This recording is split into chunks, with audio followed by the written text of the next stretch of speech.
먼저 12절을 볼까요? 12절을 보면 이야기가 이렇게 시작됩니다. 이때 예수께서 기도하시러 산으로 가사 밤이 새도록 하나님께 기도하셨다라고 하였는데, 이처럼 예수님께서 기도하시러 산으로 가사 철야 기도를 하시는 거예요. 그러니까 굉장히 중요한 일을 앞두고 계셨기 때문에 예수님께서도 특별히 홀로 산에 올라가 밤이슬을 맞으며 적어도 한 10시간 이상은 기도하셨던 것 같아요.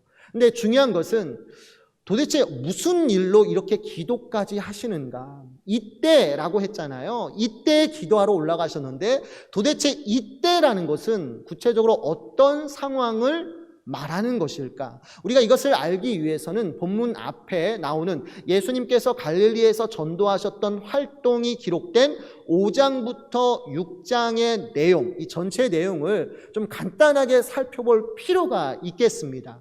5장에는 무슨 일이 있냐면 예수님께서 한 중풍병자를 고치는 사건이 나와요. 4명의 친구가 이 중풍병자를 지붕을 뚫어서 예수님께 내려보내게 되고, 예수님께서 그의 질병을 고쳐주시는데, 그를 보자마자 첫 마디가 무엇이었죠? 내 자리를 들고 일어나 걸으라, 이게 아니었고요. 내 죄를 사하노라 라는 말씀을 주셨어요.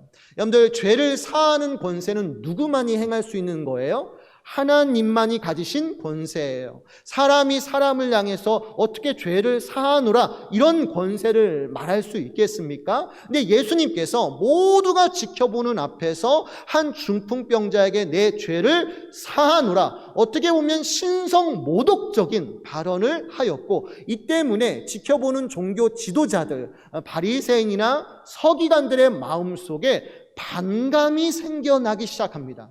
아니, 지가 뭐라고 감히 한 중풍병자의 죄를 사한다 만다 얘기할 수 있어? 유대 종교 지도자들의 마음속에 예수를 향한 분노와 반감이 일어나게 되죠. 그리고 6장으로 넘어가서는 2가지의 사건이 일어나는데요. 안식일에 예수님의 제자들이 밀밭을 지나다가 너무나 배고팠던 나머지 밀 이삭을 잘라 비벼서 먹게 됩니다. 그런데 안식일 날 랍비들은 이러한 것조차 하나님 앞에 일하는 죄를 범한다고 가르쳤기 때문에 그들을 책망하죠. 근데 그 순간에 예수님께서 오히려 제자들을 용납하시고 변호를 하시게 됩니다. 이게 무슨 죄냐? 전혀 그렇지 않다라고 말하면서 제자들을 용납해 주시고요. 또 같은 날에 예수님께서 회당에서 말씀을 가르칠 때 오른손 마른 자가 있습니다. 근데 그 사람을 모든 사람이 지켜보는 앞에서 고쳐주는 일을 하시게 되는데, 역시나 안식일에는 절체절명의 목숨이 달린 일이 아니면 환자를 고치는 일조차 엄격하게 금하던 시대였습니다. 근데 그러한 상황에서 예수님이 버젓이 오른손 마른 자를 고쳐주었으니 역시나 유대 종교 지도자들이 그 마음에 있던 반감이 더 커질 수밖에 없었고, 결국에는 11절 말씀 보면, 본문 바로 앞 11절 말씀 보면 이렇게 끝을 맺고 있는 것이죠. 그들은 노기가 가득하여 예수를 어떻게 할까 하고 서로 의논하니라. 아멘. 분노로 가득하게 되는 거예요. 예수님을 바라보면서 바리새인들을 중심으로 하는 종교 지도자들의 마음속에 분노가 가득하여서 그들이 은밀히 만나 저 예수를 어떻게 할까 모의하기 시작하는 것이죠. 여러분들, 같은 병행 꾸문이 마태와 마가복음에도 기록되어 있는데요. 이때의 기록을 보면 본문보다 더 생생하고 구체적으로 기록되어 있습니다. 가령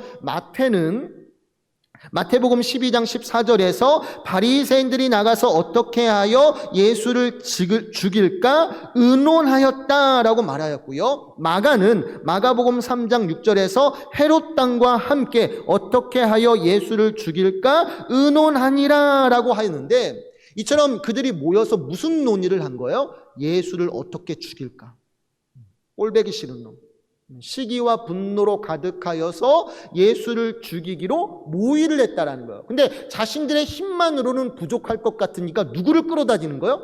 헤롯 땅을 끌어들이기까지 했다라는 거예요. 여러분들, 바리새파와 헤롯 땅은 철천지 원수지간이에요. 서로를 바라보지 않는, 서로가 사이가 좋지 않은 관계예요. 길거리에서 마주치더라도 얼굴을 획 돌릴 정도로 서로를 미워하는 관계였는데, 이러한 둘이 어떤 한 가지 일, 즉 예수님을 죽이는 일에 대해서는 마음이 하나가 되었다. 그만큼 예수를 죽이는 일에 대해서 이들이 엄청난 힘을 쏟았다라는 것을 얘기하고 있는 것이죠. 그러니까 예수님이 산에 올라가 기도하던 때는 어떤 순간이에요? 교회에 대해서 세상이 적대적으로 변하기 시작한 때.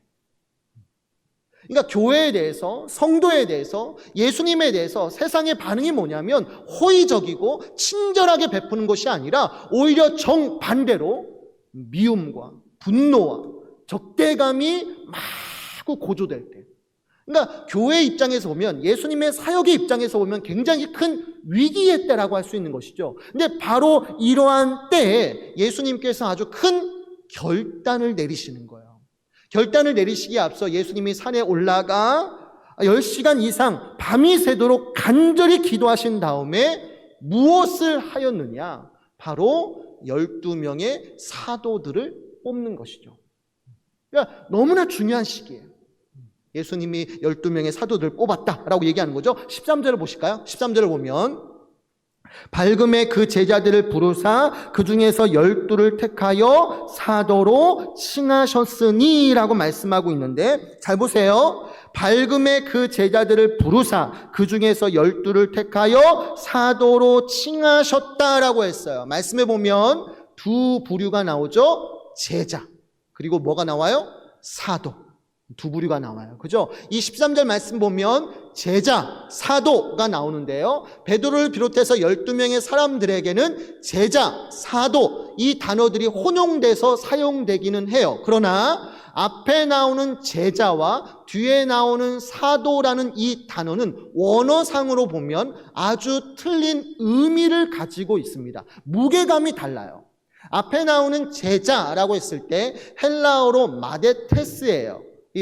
그 의미가 학습자, 학생이라는 의미를 가지고 있습니다. 그러니까 제자라는 것은 어떤 사람이냐면 예수님을 선생으로 모시는 사람이에요. 선생이신 예수님을 따라다니며 예수님의 모든 것을 배우고 예수님의 모든 것을 닮으려고 노력하는 사람들, 이 사람들을 가리켜서 제자다.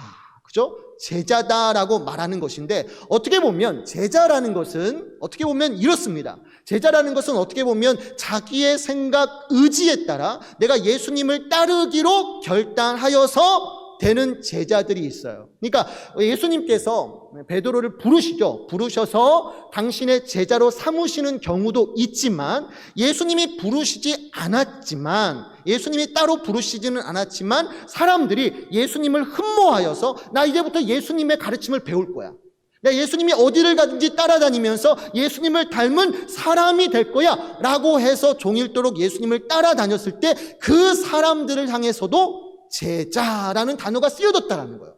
그러니까 제자라는 것은 자기의 생각과 의지에 따라 될 수도 있고 반대로 스스로 떠날 수도 있다라는 거예요.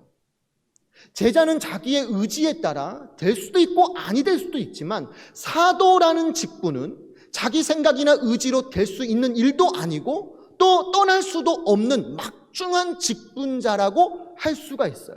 여러분들, 헬라어로 이 사도가 아포스텔레스예요.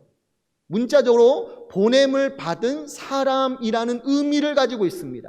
그러니까 사도라는 건 뭐냐면 예수님의 학생이 되어 예수님의 가르침을 배우고 예수님을 닮는 이것을 의미하는 게 아니에요. 어떤 사람을 사도로 지칭하느냐? 제자들과 달리 예수님의 권위와 권세와 능력을 위임받아 이 사람들이 세상으로 보냄을 받아요. 보냄을 받아서 뭐 하냐면 예수님의 복음의 말씀을 가감없이 숨기지 않고 담대히 전하는 일을 하는 겁니다. 마치 구약의 선지자처럼 신약의 사도들도 예수님의 권위와 권세와 능력을 위임받아 세상으로 보내져 복음의 말씀을 담대히 전하여서 어떤 일을 하느냐? 하나님의 택하신 백성들을 구원하고 또 교회를 설립하고 교회를 지키고 교회를 돌볼 뿐만 아니라 이 사도들을 통하여서 무엇이 쓰여지죠? 신약 성경이 쓰여집니다. 하나님의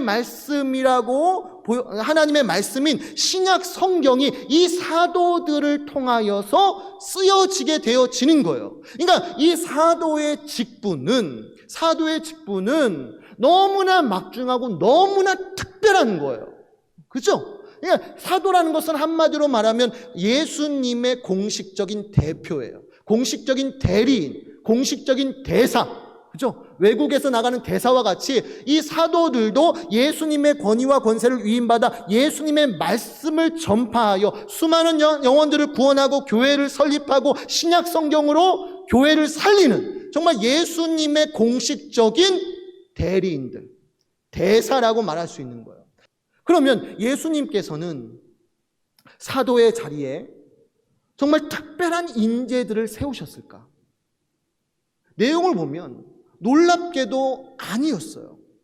오히려 사도의 직분을 어떤 자들에게 맡기셨느냐? 특별한 인재들이 아니라 너무나 평범한 사람들. 아니, 평범하다 못해 평균 이하의 사람들에게 사도의 직분을 맡기셨던 거예요.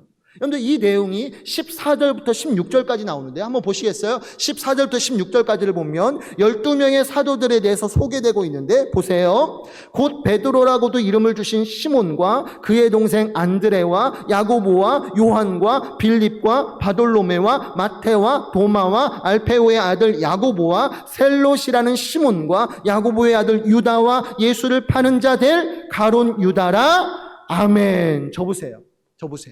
여러분, 한 나라의 장관을 세우면 뉴스에서나 신문에서 그 사람이 이력에 대해서 자세히 나와요. 어느 대학 출신이고 뭘 했고 이 사람이 이제까지 어떤 지능과 어떤 지식과 경험을 쌓아 올렸는지 한 나라의 장관을 세울 때 그 사람의 이력이 자세히 소개돼요. 보면 입이 떡 벌릴 정도로, 고개가 숙여질 정도로, 그래, 저런 사람이 저런 자리에 앉을만 하지 라는 생각이 들 정도로 어마어마한 이력을 가진 사람들이 등장해요. 근데 생각해 보세요. 영원한 하나님의 아들이신 예수님께서 다스리는 나라를 위해서 사도들을 세우세요. 어떻게 보면 장관 자리를 주시는 거예요. 세상의 나라가 아니라요, 하나님 나라의 장관직을 맡겨드리는데 이 장관직에 오르는 12명의 사람들에 대해서 소개를 하는데 너무나 초라할 정도로 간단하게 기록되어 있는 거예요. 이름들만 그냥 적혀 있어요. 한 사람 한 사람에 대해서 그가 누구이고 어떤 일을 했으며 어느 대학에 나왔고 어떤 지능과 어떤 지식을 가지고 있는가 자세히 소개해도 모자랄 판에 그냥 14절부터 16절까지 12명의 사도들의 이름만 간단하게 적고 있는 거예요. 그러니까 읽어보면 이게 뭐지? 황당한 기분이 드는 거예요. 여러분들, 실제로 이들 12명의 사람들의 면면을 살펴보면 형편이 없어요. 직업만 간단히 살펴볼까요? 첫째 그룹, 베드로와 안드레, 야고보와 요한. 이들은 12명의 사도들 중에 가장 핵심적인 제자층이에요. 근데 베드로, 대표잖아요. 근데 이 베드로와 안드레, 야고보와 요한의 직업이 뭐죠? 갈릴리 어부 출신이에요. 뭐 랍비도 아니고 선생도 아니고 갈릴리 어부 출신들이에요. 여러분들, 갈릴리 지역은 타 지역 사람들에게 존경을 받지 못하는 곳이에요. 정치와 종교의 중심지가 예루살렘 땅이잖아요. 이 예루살렘 땅에서 가장 멀리 떨어진 곳이 갈릴리 지역이기 때문에 사람들은 갈릴리 지역 사람들 촌뜨기들하고 놀려요. 영적으로 무지한 사람들하고 놀려요. 근데 그러한 갈릴리 땅의 어부들이 누구예요? 베드로와 안드레와 야고보와 요한인 거예요. 마태가 나오죠? 마태의 직업은 세리예요. 세리의 일은 뭐냐면 동족들의 세금을 강탈하여서 로마 정부에게 바치는, 어떻게 보면 일종의 매국노예요. 세리라고 하면 유대 백성들이 치를 떨었어요. 너무나 미워하던, 증오하던 직업 중에 한 군이었어요. 세리와 창녀 같은 것으로 묶여졌잖아요. 시몬이 나오는데 시몬은 셀롯이라고 하잖아요. 이 말의 뜻은 시몬은 열심당원이라는 거예요. 열심 당원들은 겉옷 아래 단검을 숨기고 있어요. 단검을 숨겼다가 이 사람들이 하는 일이 뭐냐면 로마 정부를 전복시키는 거예요. 로마 정부에게 반역을 일으키는 거예요. 그래서 겉옷 속에 단검을 숨겨두었다가 로마 군인들이 나타나거나 혹은 로마의 앞잡이로 생활하는 세리들을 보면 다가가서 그냥 푹 찔러버 죽여버리는 거예요. 테러 분자들이에요. 이게 열심당원인데 그게 시몬이라는 거예요. 여러분 생각해 보세요. 예수님이 12명의 사도들을 불렀는데 한 사람은 세리예요. 로마의 앞자리인 세리이고 한 사람은 그러한 세리를 미워하는 열심당원이에요. 딱 만났을 때 서로가 어떤 눈빛을 주고받았을 때 한번 상상해 보세요. 나머지 제자들은 직업이 명확하게 나와 있지 않아요. 장인이다, 상인이다 추정을 할 뿐 성경에 대해서 나머지 제자들에 대해서 얘기를 길게 안 해요. 이 사람들이 뭐 했는지, 어떤 직업을 가졌는지, 출신이 뭔지에 대해서 얘기할 법한데 하나도 나와 있지 않아요.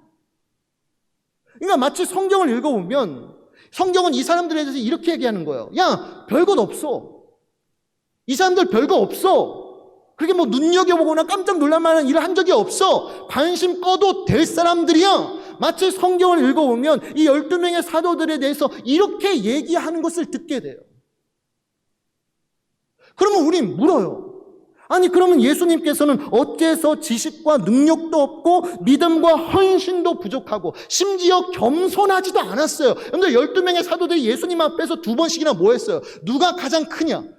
서로 싸웠잖아요. 겸손하지도 않은 사람들이에요. 지식도 지혜도 없고 믿음도 헌신도 없고 심지어 겸손하지도 않은, 어떻게 보면 난 놓고 기억자도 모르는 일자 무식쟁이들이에요. 근데 이런 자들을 어째서 사도로 선택하셨는가? 이런 질문을 던지게 되잖아요.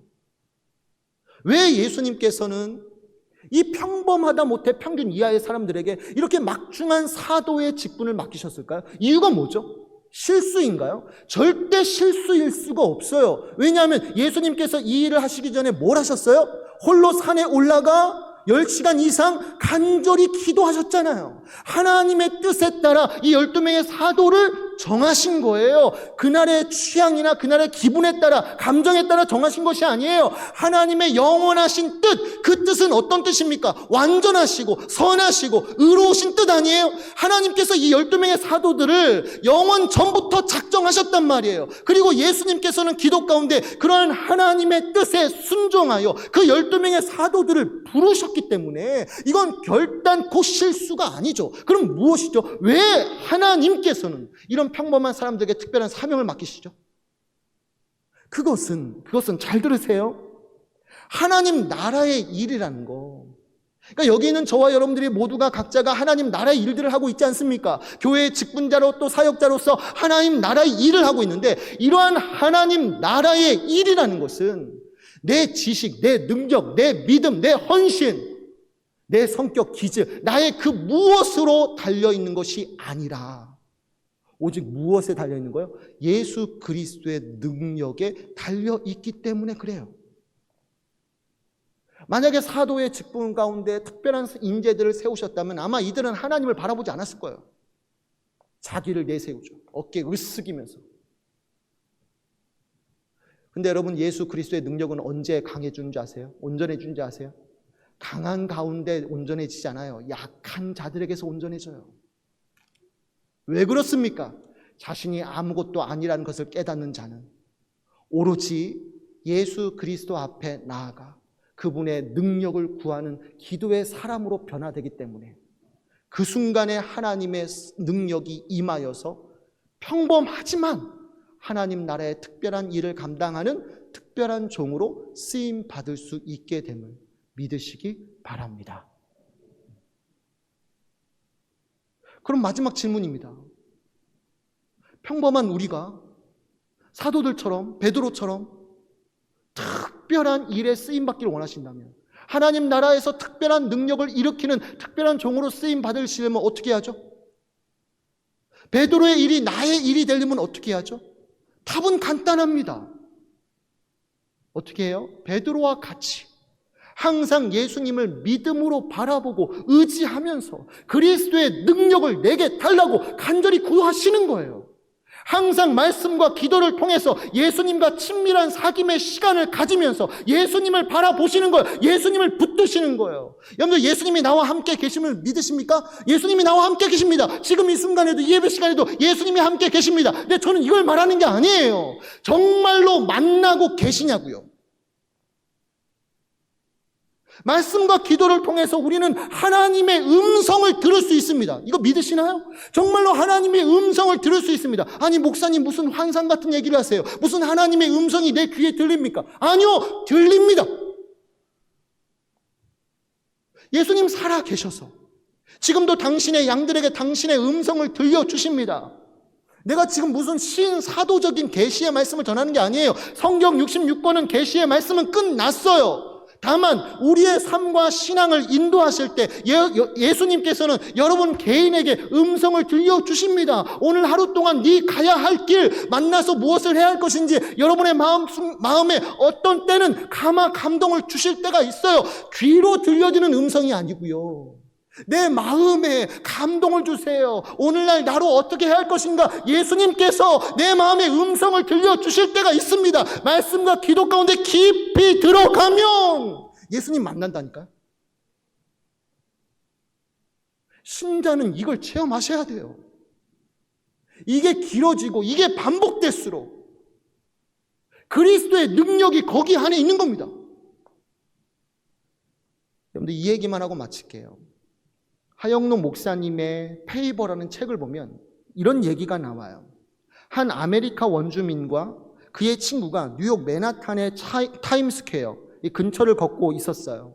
점심시간이라 거리는 사람들로 붐볐고 도시의 소음으로 매우 시끄러웠어요. 굉장히 유명한 곳이잖아요. 근데 그때 갑자기 원주민이 말을 하는 거예요. 귀뚜라미 소리가 들려. 길을 걷다가 갑자기 귀뚜라미 소리가 들려. 친구가 그 말을 듣고 황당해하면서 뭐라고? 귀뚜라미 소리가 들린다고? 농담하지 마. 무슨 귀뚜라미 소리가 들려? 도무지 믿지를 않는 거예요. 그러자 원주민이 잠시 뒤에 근처에 있던 덤불 있잖아요. 덤불을 뒤적거리더니 정말로 귀뚜라미 한 마리를 잡아 올리는 거예요. 친구가 깜짝 놀라요. 야, 너 초능력 있는 거 아니야? 라고 물었더니 그 원주민이 다음처럼 대답하는 거야. 아니, 내 귀는 너랑 다르지 않아. 이건 그냥 어떤 것에 귀를 기울이느냐의 문제야. 사람들은 자기가 중요하다고 생각하는 소리에 귀를 기울이지. 한 가지 보여줄까? 증명해볼까? 그러더니 자기의 호주머니에서 동전 있잖아요. 몇 개의 동전을 땅에 던졌어요. 쨍그랑 소리가 날 거 아닙니까? 동전이 길바닥에 던져짐과 동시에 쨍그랑 소리가 나요. 여전히 거리에는 소음으로 가득해요. 사람들로 붐비고 있어요. 근데 그 가운데서 동전 몇 개를 던져서 쨍그랑 소리 났더니 주변에 있는 사람들이 갑자기 고개를 확 돌리는 거예요. 그리고는 자기의 호주머니에 돈이 떨어졌나? 확인하기 시작하는 거예요. 여러분, 이야기가 뜻하는 게 뭐죠? 사람들은 자기에게 가장 중요한 것, 가장 관심 있는 것에 귀를 기울여요. 그분의 마음에 하나님의 말씀보다는 뭐가 더 중요한 거예요? 돈 소리가 더 중요한 거예요. 사람은 자기에게 가장 중요한 것, 가장 관심 있는 것에 마음과 귀를 들여요. 거기에 귀를 기울이는 거예요. 물어봅시다. 여러분의 마음과 여러분의 귀는 어디에 기울여져 있어요? 세상입니까? 아니면 예수 그리스도이십니까? 만약에 세상이라면 여러분들이 이 세상에서 아무리 특별한 성공을 거둔 특별한 인재들이라 할지라도 여러분은 하나님 나라에서 평범한, 아니 평균 이하의 삶을 사실 겁니다. 여러분의 귀와 마음이 세상으로 가득 차 있다면, 거기에 쏠려 있다면 여러분들이 세상에서 아무리 큰 성공을 거둔 사람일지라도 하나님 나라에서는 평균 이하의 삶이에요. 하지만 반대로 내 마음과 귀가 예수님께 쏠려 있다면, 예수님의 음성에 귀를 기울이고 있다면 이 세상에서 평균 이하의 삶을 살아간다 하실지라도 하나님 나라에서는 특별한 종으로 특별한 삶을 살아가는 놀라운 복을 누리게 될 줄 믿으시기 바랍니다. 오늘 여기는 저와 여러분들이 여러분의 마음과 귀를 예수님께 기울이시고 예수 그리스도의 능력으로 충만하여서 평범하지만 특별한 사람들로 쓰임 받으시기를 주님의 이름으로 축원해 드립니다.